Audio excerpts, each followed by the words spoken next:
Terima kasih Tuhan Yesus yang baik. Kaulah Bapa kami yang selalu ada, menyertai, memelihara hidup kami. Haleluya Yesus. Haleluya.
Terpuji namamu, terpuji namamu.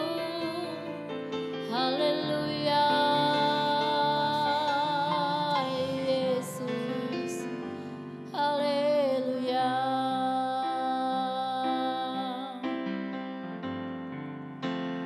Lebih dari segalanya,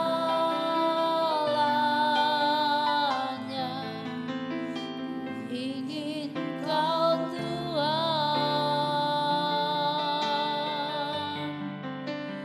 Emas, perak, dan permata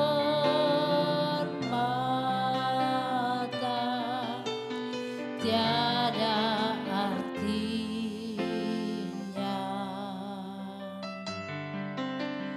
Ku ingin lebih dekat, bersekutu denganmu. Jadikan ku hamba setia kepadamu.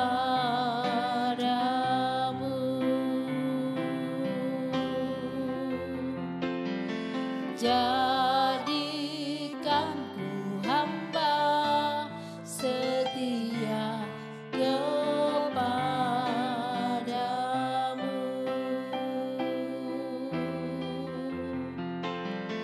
Jadikan ku hamba setia kepadamu.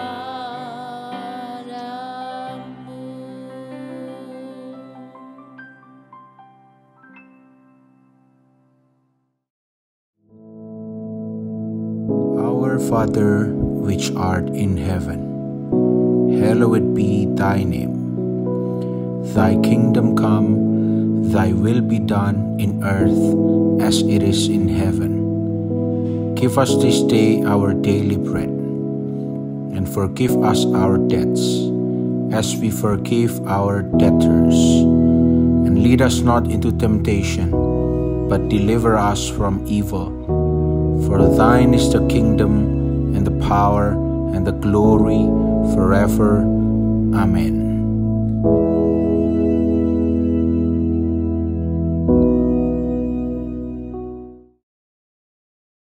Shalom, selamat pagi, puji nama Tuhan. Berjumpa kembali di hari yang baru ini. Mari pagi hari ini sebelum kita beraktivitas, kita mau merenungkan firman Tuhan. Dan pagi hari ini setelah kemarin kita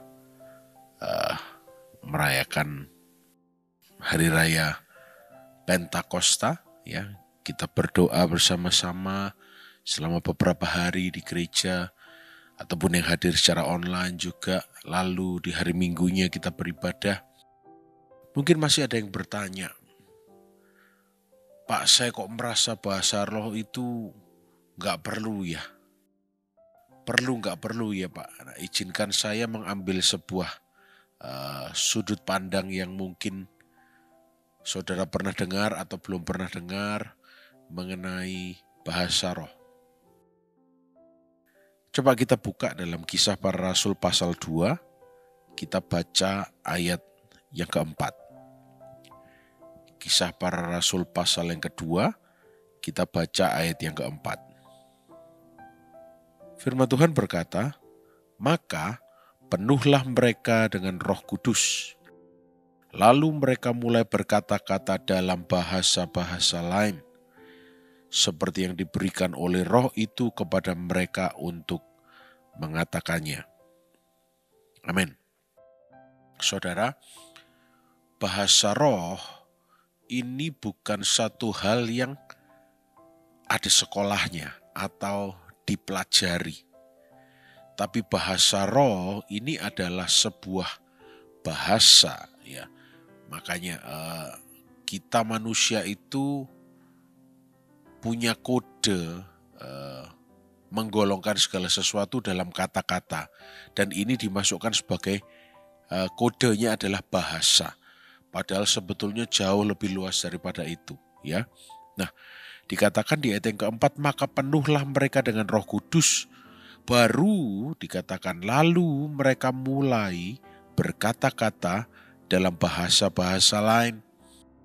Jadi sudah jelas bahasa roh yang sesuai firman Tuhan adalah ketika kita dipenuhi oleh Roh Kudus. Lalu mereka melangkah dengan iman, ya.